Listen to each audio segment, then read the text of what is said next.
let's now try an example of using these field lines in a new type of situation where we can think about how lines begin and end. So let's try the following example. So in my example, I'm going to have an infinite line of charge. When it crosses my plane, of course, it would just look like a dot, but this line of charge, goes back infinitely, and it's going to also be coming, that's behind the plane, then it's going to come out of the plane over here. But just in the plane, that line is going to look like a dot, and that will be a line of charge with charge density 2 lambda. Lambda would be the charge per unit length. And then there's going to be a cylindrical shell of charge, a narrow little shell in the shape of a cylinder. So in the plane, it'll look like a circular cross-section. And this circular cross-section goes back like so.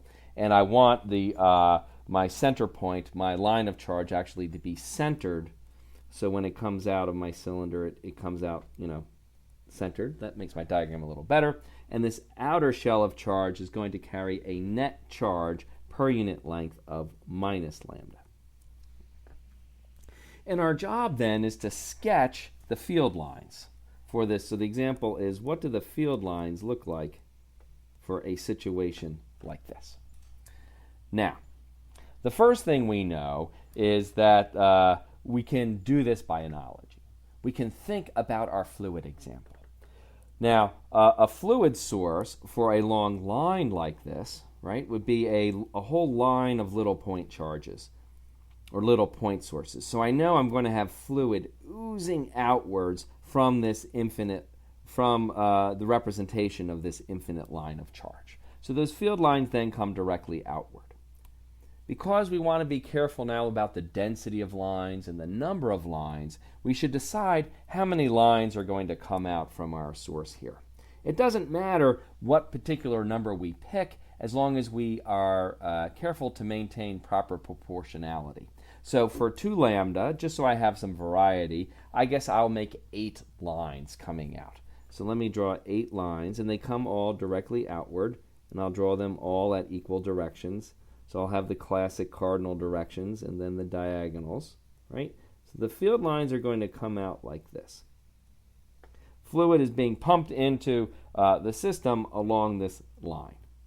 Now, this cylindrical shell, right, of negative charge, that represents a whole series of tiny little points all distributed around the cylinder, but because the charge is negative, these should be represented by sinks, right? Those are those devices where we're pumping fluid out of the system. That means that some of the fluid which comes out of this inner line has to be absorbed by that outer cylindrical shell. And in fact, there's a direct proportion involved here.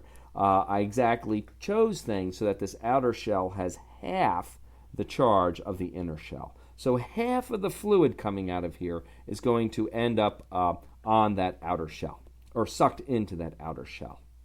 In terms of the streamlines or the electric field lines, what that means is that half of those lines have to terminate on the shell. So I'm going to terminate 4 of them, and I'll make them, evenly distributed. So I get a nice diagram. So I'll choose these 4, and so now they end.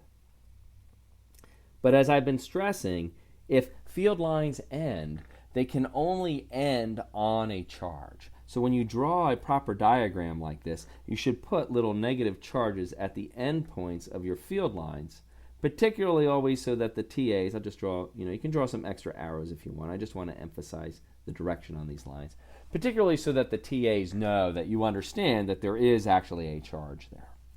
Now these other 4 field lines, right, they represent the rest of the fluid that hasn't been absorbed by that shell. So those field lines then should continue outwards, out there towards infinity.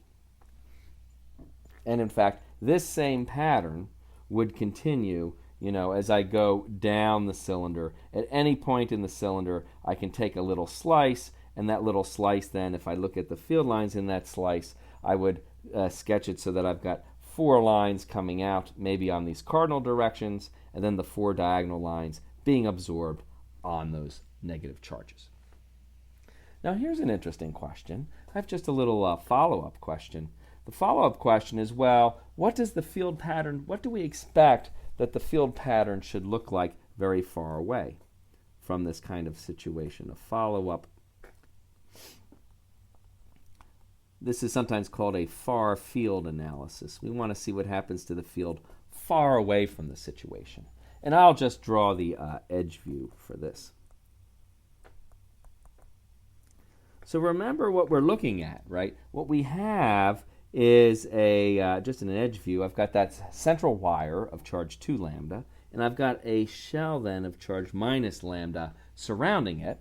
And when I look at this, right, when I'm very, very far away, this combination of charges, when I'm so far away that I can't really resolve it with my eyes, this set of charges just looks like a very long, thin, wire. Infinitesimal, it looks to me, if I'm very, very far away. But the net charge on it is just plus lambda. So I would think, looking very far away, that I would see the field pattern from a narrow line of charge plus lambda.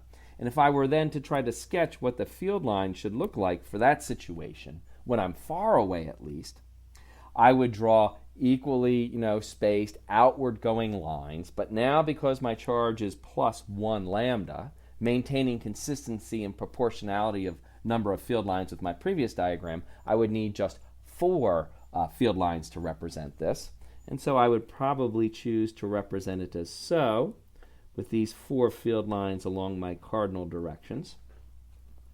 And the really neat thing is that actually, when you look at it, that is precisely what we find. When we get far away from this diagram, those inner diagonal lines were sucked up by that outer shell, and all that survived really were these 4 field lines heading off towards infinity. So the far field intuition of what we would expect actually lines up very nicely with the detailed field line diagram that we drew for this particular situation.